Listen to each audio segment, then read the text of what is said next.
in Masechet Bava Batra as we get close to the end, and God willing, tomorrow we'll finish this ninth parak. Today's daf is Kuf Num Chet, 158, and it's getting a little harder as we get to the end. So hold your horses. And so yesterday, and I'm going to review a quick bit. Yesterday we had, among many, I'm not going to review too much, but yesterday's Mishnah talked about introduced a whole new concept, right? Which was not a whole new concept, but introduced a concept that we've had before, actually, where there are competing claims to the Yerusha, right? So the house fell on a person and their father, let's say, or a person and their children. And the question is, who died first, and therefore who inherited who? Unfortunately, both the father and the son are dead, right? When they excavate the house, they're not alive. But the question is, did the son inherit the father, meaning the father died first and then the son got his property, or did the son die first and therefore he didn't inherit it, and it has implications for a debtor, as we said yesterday? And in that machloket, yesterday's Mishnah, Beit Shammai said that yachloku, you split it. Since we don't really know, there's two claims, no one knows what happened in that house, you split it, and Beit Hillel disagreed and said you go after the one who has a stronger chazaka, which in that case was the son's family basically got to keep it. So that was yesterday's case, and I said that because it's going to become relevant again, of course, today. Today's case deals with a little more complex situation where a house falls on a man and his wife, and they both die, okay? And so at the end, they excavate this house, and they find, unfortunately, that both the husband and his wife are no longer living. And the question is that this is a situation, the Rashbam has many scenarios, but the one that we're going to deal with, the simple one, is where they have no children, right? And so there's nowhere for it to go down from her. Normally, if a woman dies, her stuff goes to her husband. If she has no husband, it goes to her children. She has no children. She also has no husband now, but it goes to her father, right? And her brothers, and through her father and her father's children. But of course, the husband's Yerusha goes to his father, or if he has sons from another wife, it goes to his other sons, right? Which is more likely. And so there's the question is, what happens to the stuff that belonged to the woman? Okay. So the stuff that belonged to the father always go to his family. The stuff that belonged to the wife, either if she died first, it would go to the husband and then go to his family. If she died second, it would stay with her and then go to her family. Now, the type of things that a woman can have in a marriage are three different types. And this is, again, the simplest way to understand the Mishnah. The simplest one that we're all familiar with is the ketubah, right? A husband guarantees his wife when he marries her that in the event that he dies or divorces her, that he will give her a ketubah. We saw in Masechet Ketubah, the standard amount is 100 for a almanah, 200 for a betula. There was very frequently, they had what's called tosefet ketubah. So that's in the ketubah. And in many ways, you would think that's a debt, right? The husband said he will pay his wife. So it's like a bal chov, like what we had yesterday. Of course, the critical difference between a ketubah and a regular debt is that a debt you have to pay, and a ketubah is conditional, right? You only pay a ketubah if you die, the man dies or divorces her. If the wife dies, you don't pay the ketubah, right? There is no ketubah if a woman dies in marriage. So it's a debt, but it's somewhat of a conditional debt. So that is one thing that a woman might own. A second thing that we've discussed many times in Nashim is something called nichsei milug. And our Mishnah's terminology for that is nichasim hanichnasim v'yotzim ima. These are possessions that she had when they got married. She's going to take with her when the marriage is over. So she owned, I'll give an example. She owned a tractor, right? In those cases, it was sheep. She owned 5 sheep. They came into the marriage with these sheep. These belong to her. And if he dies or she gets divorced, she takes those sheep home with her. If the sheep have children, then it's a little debatable. But let's just say the sheep get bigger, she gets to keep the larger sheep. But any profits that the sheep make while she's married belong to her husband, right? So he gets to use them. So those are nichasim. These are possessions that come with her and go with her out of the marriage. So that's a second category.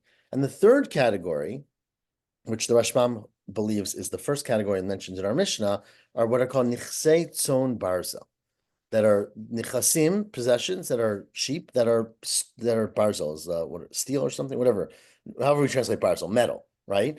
And the point is that in that case, the husband actually writes in the ketubah, not only are you bringing 5 sheep into the marriage, you're going to leave the marriage with 5 sheep, but that I guarantee you that you're going to leave the marriage with 5 sheep, but not necessarily these 5 sheep, which means that the husband actually owns the sheep and he could sell them. He could give them away. But when they get divorced or he dies, he has to pay her back 5 sheep. It also means if the sheep die, let's say, right, then he has to buy her more. In the case of Nichsei Melug, if her sheep died, then she doesn't get any sheep when the marriage is over, right? Or trees, if the trees die. In this case, he's committed basically to the principle, but therefore it gives him a little bit more control. So in all these cases, it's a question of how much control does the husband have? How much control does the wife have? Now, when they die, how much control goes to their inheritors? So with that introduction, let's read the Mishnah. Kuf Nun Chet Amud Aleph, top line. Nafal habayit alav yalishto. The house falls on a man and his wife, and they both die. We don't know who died first, right? So Yorshei habal omrim. Now the inheritors of the husband, it's convenient for them to say Isha meta rishona, right? That the woman died first. She therefore left everything to her husband, and achar kach meta bal, and then the husband died, and all of her possessions should go to the husband's family. Now Yorshei ha'isha omrim, the inheritors of the wife, right? Let's say her father or her brothers say, no, Baal meit rishon, that the husband died first, and in fact left her the ketubah, left her everything, or everything he has to leave her. V'achar kach meita isha, and then she died, and everything should go to her family. So Beit Shammai says yachloku, exactly what he said in the Mishnah yesterday. That we don't know, we don't understand exactly why they should split it. Okay. Now there's a lot of this Gemara is repeated in Masechet Ketubot, which we learned, and there is an opinion. The Rashbam quotes it here that Yachloku does not necessarily apply to the Ketubah, but applies to everything else, to the Nechasim that she brought into the marriage with her. But let's just read the Mishnah as it is. Yachloku, you split it. We don't know whether it goes to the husband's family or the wife's family, and therefore they split it. Beit Hillel omrim. Now Beit Hillel disagrees and he says you don't split it. That it depends on what type of possessions. First one, there's 3 types, as I just told you. Nichasim b'cheskatam. The nichasim are in their own chazakah. Now, we're going to ask in a second who's chazakah, but the Rashbam explains, as the Gemara is going to seem to say, that this nichasim b'cheskatam is a first case, and it's referring to nichsei tzon barza.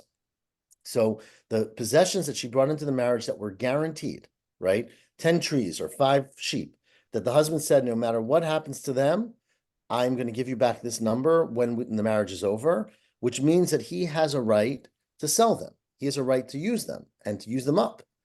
Those stay in their chazakah. Now, we don't know who's chazakah because she could have had a chazakah. She came into the marriage with it. He had a chazakah because he was using it. We don't know what that means, but we'll ask that in the Gemara. That's the first case. The second case, and the Rashbam here adds an important vav, which to tell you it's a second case. Uktubah. Now, the ketubah itself, meaning the principle, 200 or 100, that is b'cheskat yorshei habal. That stays in the family of the husband because the husband has to pay a ketubah when he dies, and he didn't, right? This case, before the house collapsed, there was no ketubah given to her because they were both alive. And so that stays in the husband's possession, and his yorshim will not have to pay the ketubah to the yorshim of the wife. So that's the second group. And the third, nechasim hanichnasim v'hayotzim ima, the possessions that she brought into marriage and she'll leave marriage with, those are essentially hers. And since they're hers, they are b'cheskat yorshei ha'av. They go to her father, who is her inheritor. So they go to the Yerusha of the wife, which we call yorshei ha'av. So that's how the Rashbam understands the Mishnah. There are 3 cases for a woman. One is the ketubah, which goes to her husband because he never had to pay it. The second is the things that she brought into marriage called nichsei melug, which go to her. And the third are these nichsei tzon barzo, which the Mishnah says those are becheskatan. They stay in their initial state. So turn the page. That's a short daf, short amud, to kuf nun chet amud bet, and ask the Gemara, what does that mean? Becheskat mi. What do you mean, Beit Hillel, that those nechasim stay becheskatan? Becheskat who? Right? The husband and wife are not alive. No one has this. Whose chazakah is it? Says Rabbi Yochanan, the Bach has the opposite girsa, meaning Rabbi Lazar first, Rabbi Yochanan next. I'm going to read what we have in front of us. What is the Beit Hay in the Beit Hillel, the Rashbam? He says, "Vani nechasim dekamri Beit Hay nechasei tzon barzel." I don't know. What is Beit Hillel Omrim? Oh, Beit Hillel. Is that right? Yeah. Okay. Yeah, Beit Hillel. So that meaning the first case, Beit Hillel said 3 things according to the Rashbam. The first is nechasim b'cheskatam. Says the Rashbam, that's referring to nechsei tzon barzel. Right. Says the Gemara now on top of Kuf Nun Chet Amud Bet. Becheskat mi. What does that mean, nechasim becheskatam? Nechasim are in their ownership of the previous owner. Who's the previous owner?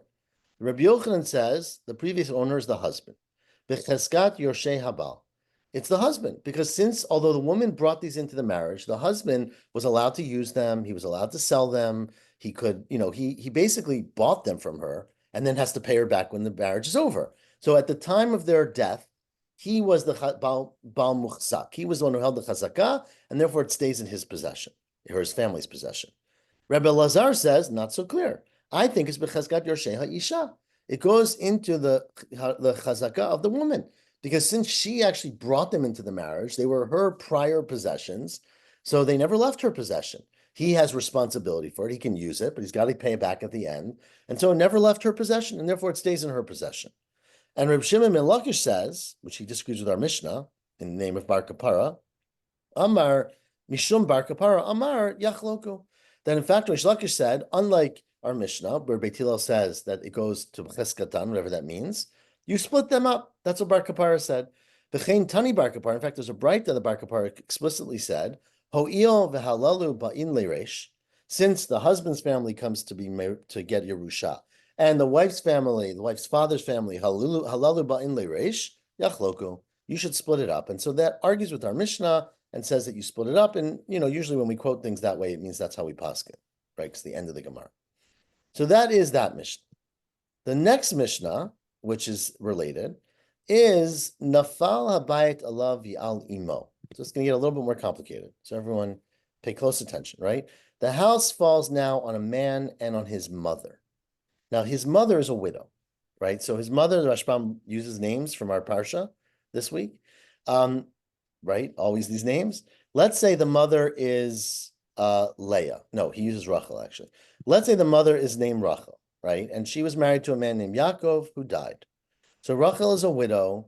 She owns a lot of possessions. She's a very wealthy widow. And she has a son in her house who we're going to call Yosef, okay? All coming up next week. Right? So Rachel is a widow, and she's got a son named Yosef. Now, Yosef has no other brothers, so that's obviously different than the parsha, right? Yosef is the only child. Once Yosef dies, everything that Yosef owns will go to his father, Yaakov, who's dead. And through his father, Yaakov, it will go to his brother, Ruvain, who is a half-brother, right? He has a different mother named Leah.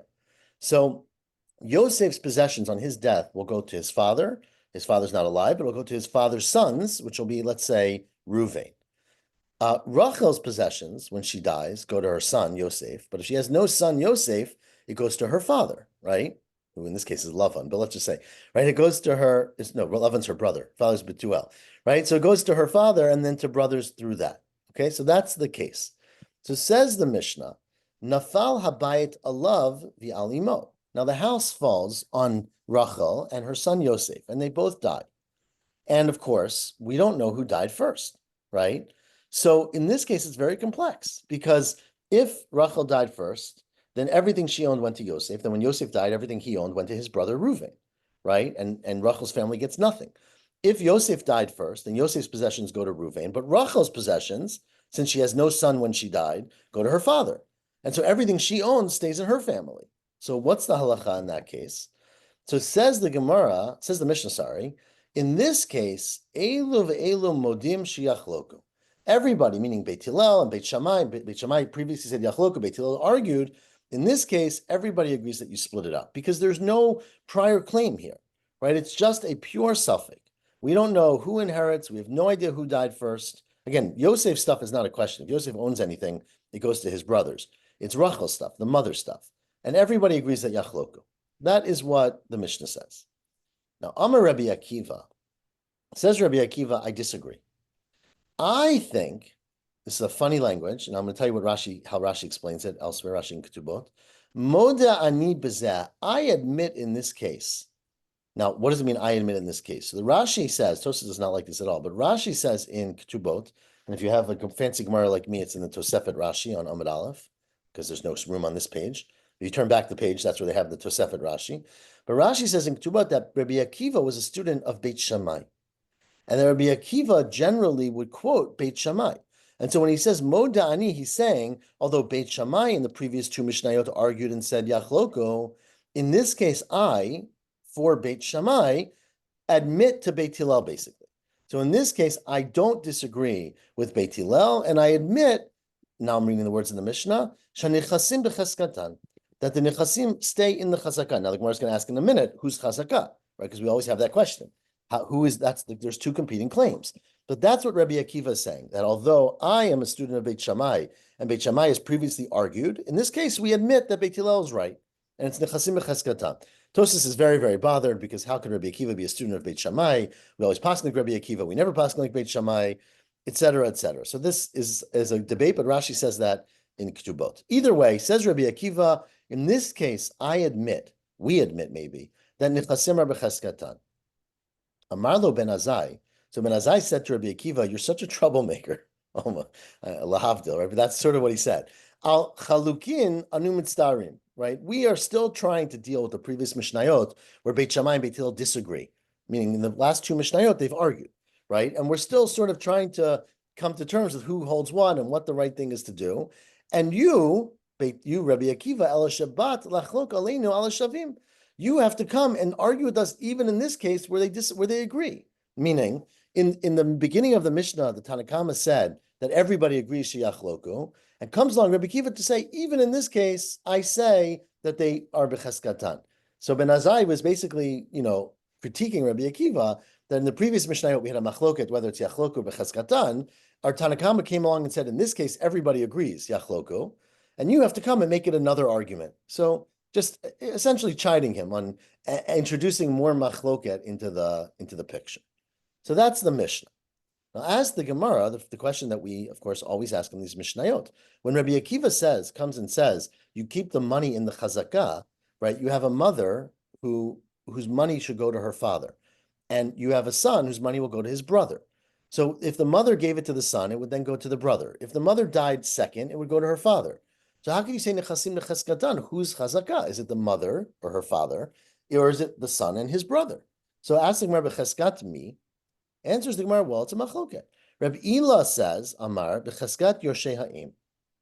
And in fact, then we say cheskata, it means that in the moment before the house fell down, right, the mother, the widow, had all her possessions, right, because she was an independent woman.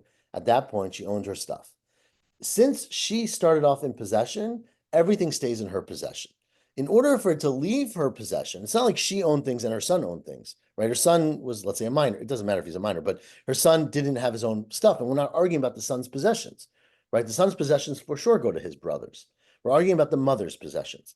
Since before the house fell, it was in her possession, then the whole suffix happened. We can't change anything. It stays in her possession, and therefore it goes to her father and her uncle, whatever it goes to, right? Or her brothers. So it stays in the chazakah of the mother. Rabbi Zera says, no, b'chazkat yoshei haben. I disagree. It goes to the son, because a son has a chazakah of inheriting his mother, right? And so although we don't know who it was, the son, if the son died second, he would have sure inherited his mother. So therefore, you go with the chazakah of the son. That's what Rabbi Zera said. Now, Kizalik Rabbi Zera, when Rabbi Zera went to Eretz Yisrael, remember Rabbi Zera started learning in Bavel, but at some point he made Aliyah, he went to Eretz Yisrael and he kept learning there. When Rabbi Zera went up to Eretz Yisrael and continued his learning, he changed his mind. He adopted Shitatei de Rabbi Ilah. He adopted the Shita of Rabbi Ilah, that in fact our Mishnah is meant to say that it stays in the chazakah of the Yorshei Ha'im, that it stays with the mother. So he changed his mind. The Rashbam and the Bach and everyone takes out the next 5 words. It doesn't make any sense. Come Rabba b'shitatei de Rabbi Zera. But anyways, so Rabbi Zera said, I changed my mind. I now agree with Rabbi Ilah. And said Rabbi Zera, these are beautiful lines. We've had this before. Amir Rabbi Zera, Shma mina, you see from here that Avira de Eretz Yisrael machkim, that the air, the environment, I don't know how you translate Avira, which we use the word Avira all the time, right? Miriam, what's your word in? The air. Yeah, so it means air, but it means more the gestalt, right? Yeah. But literally being in Eretz Yisrael makes you chacham, makes you wise. And the Rashbam explains that what it takes to really be wise is to be able to change your opinion, right? Anyone can have opinions, but to look back at what you've previously held and revisit it, and conclude that it's wrong takes real wisdom. And so he was saying, look, I obviously had a very strong opinion. I had a reason to think that. I came to Eretz Yisrael and I saw things in a new light and I became wiser. Now, ask him what is the reason, right? These seem to be equally competing arguments. The son's family says he might have died first or died second. It's 50-50, right? Like you can't, why would you assume that it stays with the mother? So ask the Gemara of a time Amai. Amar Abaye said Abaye something very interesting. And that is Hoel v'huchsiku nachala boto shevet. The reason is that you're thinking of this as being a chazakah of one person or another person. But you also have to think of, so to speak, a meta chazakah, meaning there's chazakah is not land in Israel or anywhere, right? Doesn't just belong to an individual. It belongs to a shevet because it always transfers, except through marriage, right? It always transfers into the same shevet. You always go through the father, right? Basically. And so because she basically had possession of it, it's not a question of she and him. It's basically a consideration of her family. Now, shevet here doesn't mean a shevet literally, but mean her family had a stronger chazakah. And basically, when we look at nachala, you always look at the one in which it's already staying. And that's basically what I said earlier. So since it started off basically in her family, meaning a moment before the house collapsed, it was in her family, that's considered to be a credible chazakah. And once the house collapses, in order to take it out of her family, you'd have to prove your point. Since, of course, you can't prove your point, that's why Reb Zera initially and Reb Ilah initially, Reb Zera eventually, paskin that halacha is that it stays in the woman's family from this house collapse. So that is the explanation for the first part of the Mishnah. Isn't the son in the same shevet? You're right. That's why I said it's not that the son's moving to a different shevet. It's that because it's that we view it as nachala, that basically it's in her family. She's the owner, right? So she is the one who literally owns it at that moment, and that is considered to be stronger than just a claim. It's actual chazakah of ownership, and that's why it stays with her. Yes, her son is in the same nachala. But we're saying that Or she it might died be. I mean, it first doesn't here? have to be, right? It's not necessary, but he might be. Doesn't have to be. By her husband, because her husband could have been from a different shevet, right? There's no guarantee their son is in her Right, shevet. but now that she married her husband, she's essentially part of the shevet of her husband. Right, but then her husband died, so she's not married to her husband anymore, and she has property. And the question, your question, which you didn't ask yet, is where did she get this property from? So there's a lot of ways, right? She could have gotten it from her ketubah. She could have That's been not independently bothersome. wealthy. She could have gotten it from her father. Right. Right? There's a lot of different ways, but it would still go to her son, right, and move to her son if she died first. So what are we saying? If she didn't die first? We don't know. We're saying we don't know who died first, right? The house collapsed, and we don't know if the woman died or her son died. But because before it collapsed, the chazakah is that it was in her family, then in order to change that chazakah, you'd have to have proof. And since we don't have proof, we don't know, it'll stay with her family. Now, Rabbi Akiva disagreed, and Rabbi Ben Azai said to Rabbi Akiva, "You're making so much trouble, right? Al chalukin anu mitztarin," and the words in the Mishnah, I'm going to read them again, are Ela Shabbata lachlok alinu al shavim. You came to argue with us even about the ones where we all agreed. Says Rabbi Simlai, you see from here something very interesting, right? Right? Ada amra, the word ada is a very unusual word. In the Gemara, the Rashbam says it means like this. You see from here, this is what they say, basically. So it's I don't know what you say that in grammar, but it's this tells you that Ben Azai Talmid Chaver Rabbi Akiva Havi. The Ben Azai, although we think of Ben Azai as a student of Rabbi Akiva, he was clearly not a regular student, because this is not the way a student would talk to their teacher, right? A student would not say to their teacher, "Now you showed up and now you made trouble," kind of thing, right? He must have been a student who was a chaver, which is something that can be. I mean, you start off as a student, but then you acquire enough knowledge and you reach the level where you're all essentially an equivalent. You're not exactly equivalent, but that's what this in-between state of Talmid Chaver. You're a student and a partner, basically. So he must have been that category, because because he said to him, Shabbata, you came, right? She didn't say that sir came. He didn't use a third person or some honorific for Rabbi Akiva. He just spoke to him directly. And so clearly he was, a friend or basically a partner of his, not just a student of his, because a student would never have spoken that way towards his teacher. Anyways, not a halachic point, but a very interesting point. So that is the next case. Now, we're going to get to the next case. We're going to start this case today, and we will not finish it today because it goes on for the entire Amud Aleph. But there is a very interesting case. Now, the reason we're about to quote this case here is because we're going to bring a proof to it from yesterday's Mishnah. So Rabbeinu Hanano says it makes no sense that this Gemara is here. It should have been yesterday, right? Because the proof we're going to bring is not from our Mishnah. It's from the previous Mishnah. But nonetheless, this is how they put it together. But we're going to read a whole series. But we're not going to get to it today. And later, we're going to bring a proof to it from the Mishnah, which is why we're quoting it here. But let's start from the beginning. Shalchu mitam. So they sent a message from there. Right there is always Eretz Yisrael. They sent a message that this is something was agreed upon, that ben shelovet b'nechsei aviv b'chaye aviv. Right? Let's say you have a son who can't wait for his father to die. Maybe, it's not necessarily the case, but he knows his father's going to die. He's going to inherit $1 million, but he's running short on money now. So he goes to somebody, he says, look, I want you to lend me money. Lend me, I don't know, $100,000. And I don't have anything to pay you back with, but I will pay you back when my father dies and I inherit from my father.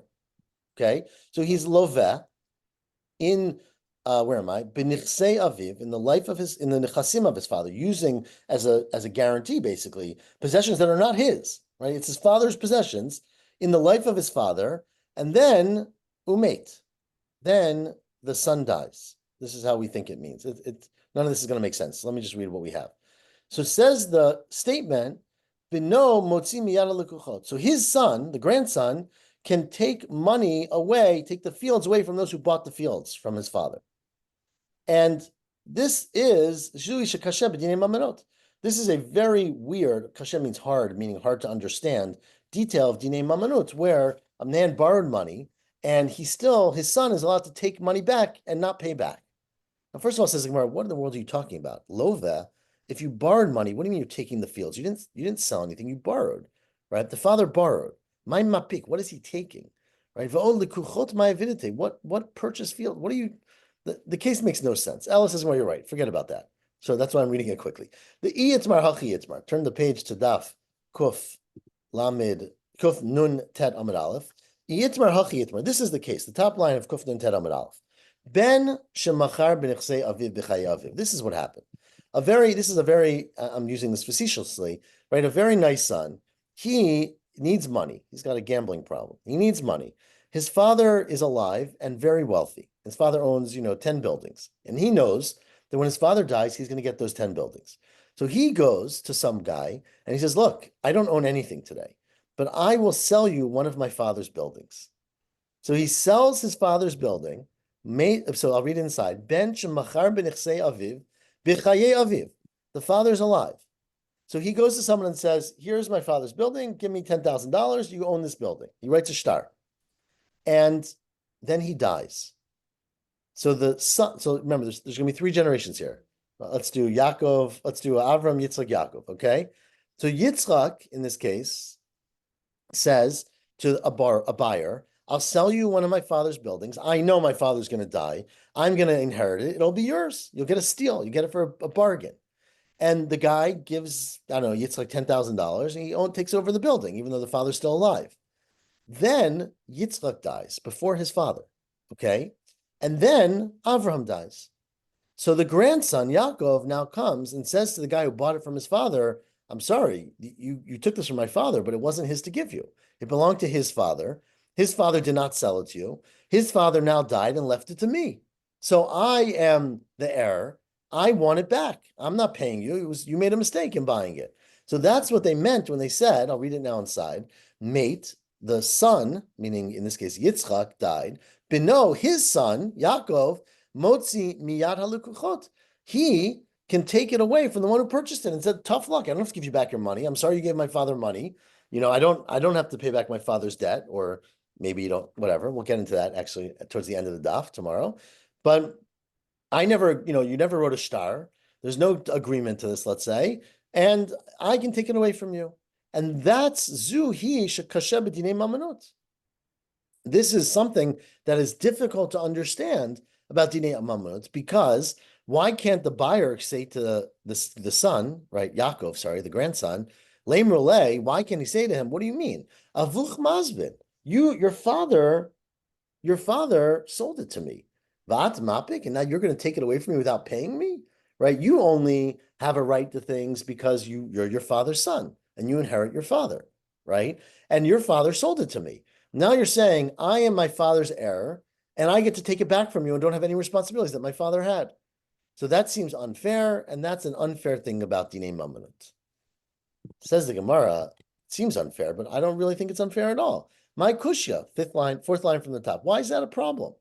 Dilma, why can't the grandson, Yaakov in this case, say, Matzi Amar, I'm not coming to you because I inherited my father, and therefore I should assume responsibilities that my father had. I didn't inherit my father at all. My father died penniless, right? I inherited my grandfather, right? And that is where he got it from. Yitzchak died first, Avram died next, and Yaakov got from Avram. So Dilma Matzi Amrek should say, I'm not coming to you saying I own this field because my father left it to me and my father had sold it to you.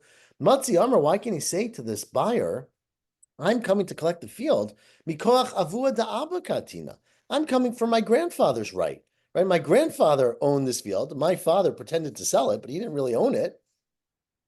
And I'm now because I am the true proper inheritor of my grandfather. So that's a logic. I'm sorry that you dealt with my father, but that was your fault, right? You knew his father was alive, right? So therefore, it's really not a big problem because he can say to him that I came from my grandfather. Now, and as we said, and I'm going to keep reading, Teda, and that's an understood thing. Dichtivitz, we have the pasuk, we quoted this before in Tehillim, where it says, Tachat avotecha yiyu banecha, that in place of your father will be your son, meaning, this is like Yitzchak talking, in place of the father of Yitzchak, meaning in place of Avraham, will be his son, Yaakov, so that grandsons inherit their grandfather, if there's no father in between, right? And the pasuk just finishes, Tishitemo lissarim michal aretz, I'll make them, sarim, I'll make them princes throughout the land. But you see from a pasuk, again, it's a smachta, that a grandson certainly inherits a father. So there's no question about that.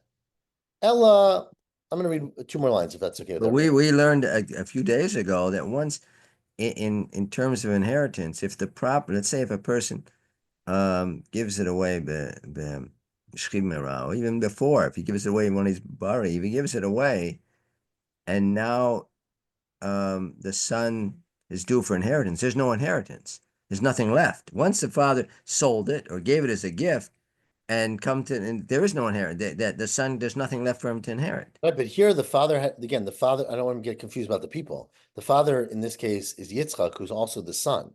He had no right to sell a field when his father Avram was still alive. It didn't belong to him. So he essentially sold his future rights to the field, right? But inconveniently for him and for the buyer, he died before his father. So if he died before his father Avram, he never inherited the field. So Yitzchak died first, then Avraham died, and now Yaakov, the son of Yitzchak, can come to the buyer and say, you bought a field that was not yours to buy. So give me back the field. And the buyer's going to say, well, I paid $1 million for this field. And you say, tough luck. It's your loss, right? I don't have a responsibility, Yaakov, to reimburse your money that you paid my father incorrectly for a field that wasn't his. But you also said, well, I hear that, but you also said that I didn't inherit anything from Yitzchak because my father Yitzchak is penniless. That's not true. Yitzchak got $1 million for the field that he sold, even though he couldn't. He wasn't supposed to sell it, but he has No, money. whatever. I mean, that's obviously that would be a different claim. But anyways, let's assume he gambled it all away. It's not the point. The point is that when Yitzchak died first, right? When Yitzchak dies, everything he owns goes to Yaakov. But that's not the field that he's coming to get, right? It's Yaakov is coming to claim the field that was sold by Yitzchak that belonged to Avram. Hope it's not too confusing. Let's read one more case because we have time and it's early and tomorrow's a long daf. El-I kasha, if you have a problem, meaning if you want to construe a case, this is how you have to understand these words. If you want to construe a case in Dinei Mamonot that is problematic, I can come up with a problematic case. Hakasha. Here's a problematic case. Let's say, complicated case, but I'm going to use the same names, okay? Ruvain, Yitzchak, Avram, Yitzchak, Yaakov, okay? Yitzchak is a Bechor. That's very controversial, right? Obviously, in this week's parsha, right? But Yitzchak is a Bechor. So Yitzchak gets a double portion of Avraham's possessions when Avram ultimately dies. Now, Yitzchak says to some guy, I'm hard up for money. I will sell you my Chelik Bechorah. So I will sell you my extra portion, not my whole Yerusha. I will sell you that double portion that I'm going to get when my father dies. Okay? And he goes, Ben Shemachar Chelek Bechorah B'chaye Aviv. He sells the portion of his Bechorah in the lifetime of his father Avram. Okay, and then of course the same case.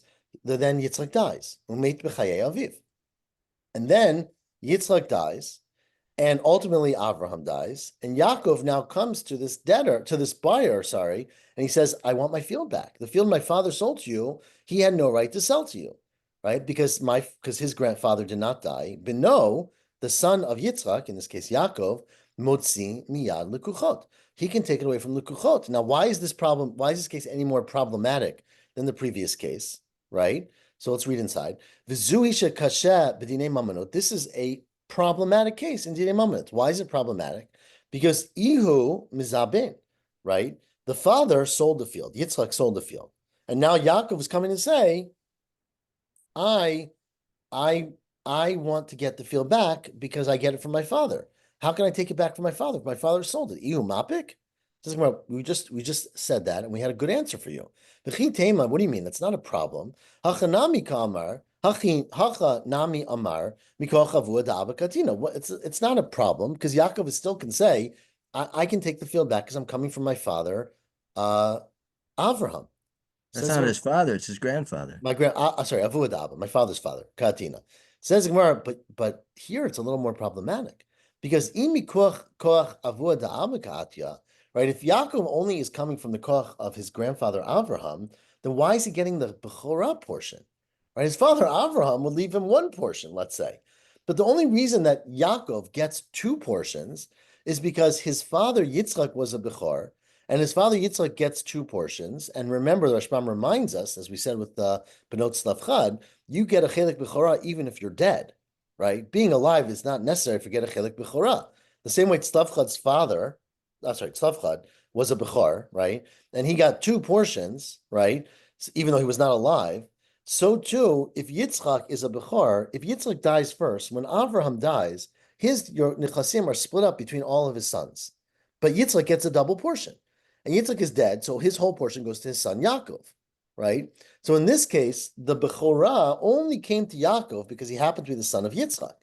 But Yitzchak himself had sold the field, right? And so that is the problematic thing here, because they can say to him, if you're coming, Yaakov, to claim the field because you are the inheritor of your grandfather, so why are you getting the Chelik Bechorah Ma'avidite? It must be because you're coming as your father's representative, as Yitzchak's representative. But if you're Yitzchak's representative, Yitzchak sold this to us. So why do we have to give you back your money? And that's a hard thing in Dinei Mamonot, where you do have to give back the money, but you can see why the logic is not 100% sound. Let's read one more line. It says where, but still, I don't Back think the money to whom? Give back what money? The money that not the field. Sorry, the field has to go back from the buyers from Yitzchak to Yaakov. From Yitzchak, it's not Yitzchak. Yitzchak doesn't have the Yitzchak field sold anymore. the field when he was alive. He gave the field to these people. And now that Yitzchak is dead, his son Yaakov goes to the people who bought the field and says, give me back the field that my father sold to you. My father had no right to sell it to you. It's not his field, it's my field. And I did not sell it to you. And I don't care that you gave my father $1 million. It's your problem. I want my field back. It's Now only the Bechor portion. Well, the field was the Bechor, right? Let's say the field was the Bechor portion, or he sold everything, including that. Says the Gemara, that is the halacha, but it seems unfair because all of a sudden Yaakov is coming to claim a field because he was the inheritor of Yitzchak, and Yitzchak already sold it. Says the Gemara, but that's still, I don't really think that makes any sense. My kusha, because Dilma Matzi Amrala, you could still explain to the people, look, Mikoach avua da'aba katina. I am coming because I'm inheriting my grandfather, and the way I inherit my grandfather is b'makom av ka'imna.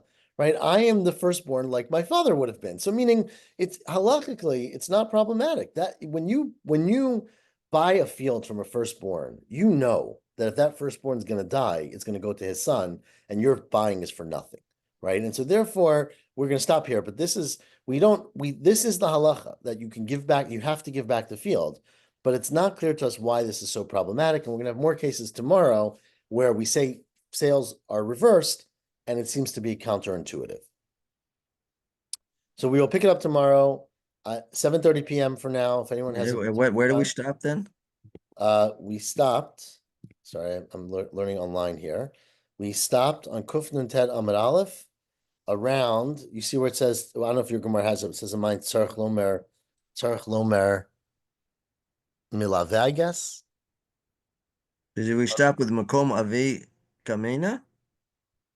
Makom Av Kaimna. Yeah. Ella. Ella is the word we're going to start with tomorrow. And well, again, what happens in the previous case with where the mother and the son, we don't know which one. So that case, we're assuming the mother died second, right? No, we're not assuming that. We're saying that we don't know who died first. Okay, but in order for her to her family to obtain it, Becheskat aim. We're saying, right, that the money would standardly go to her family unless the son's family can prove that he died second. Right, unless he could prove that he died second. His family can prove he died Right, second. that he died. So in this case, in order for it to go her, we're sort of assuming that she died second. So okay, you could say that. Okay, but so my question is, what happens to the son's property? The son's property always goes to his family. There's no, because the mother does not inherit her son. So right? Okay, so the son's property. So what we're talking about her property, and so Correct. we're saying that her property does not go to the son. That's basically it. Correct. The son's family. His son's dead, but yeah. Well, whatever. I mean, the son. So I mean, then the son becomes the son's family. But we'd have to say it would go to the son in order for now it to go to the son's family. I mean, correct. Okay, we'll pick it up here tomorrow. Again, I'll put in the WhatsApp. I'm sorry, I know it's not terribly convenient, but we'll try for 7:30 p.m. If someone has a big desire to do 7:15 or 8 or 7, put it in there. I'm happy to accommodate. Shavua Tov. Shabbat Tov. it'll be difficult tomorrow. Thank you. Thank you. Shavua Tov.